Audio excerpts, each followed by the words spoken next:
It's your weekly video. Come sit with me on the curb in a Trader Joe's parking lot while we talk about how the law allows the government to get do-overs with a kind of woulda, coulda, shoulda rule. Here's what I mean. It's a legal concept called inevitable discovery. And what it means is, if the police break the law, they violate the Constitution, they search something totally illegally, and they find evidence, of course, the remedy is supposed to be that the person can go to court and say, hey, they violated my rights, they violated our Constitution, they searched me illegally.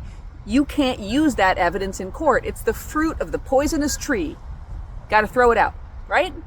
Well, police and prosecutors can use something called inevitable discovery to argue that it doesn't matter that they broke the rules. They would have found this thing anyway, given enough time and resources, etc. So as in well, sure, we would have found this bag of drugs because we were gonna search the whole area adjacent to the Trader Joe's parking lot where Emily was sitting. And the defense can say, well, even if you had searched the whole Trader Joe's parking lot, there's a lot of really weedy spots and there's just no way they would have actually found this bag of drugs. And then the judge is supposed to basically evaluate the two different sides' competing fantasies and decide which fantasy they find more plausible.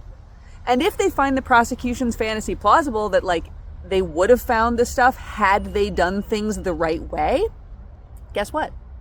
They get to use the bad evidence anyway. Now, obviously, this creates a massive incentive problem, right?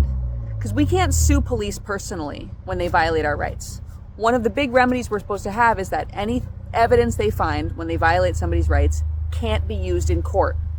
And through the inevitable discovery rule, they get to argue what they woulda, coulda, and shoulda done and use the evidence anyway, even though they broke the law.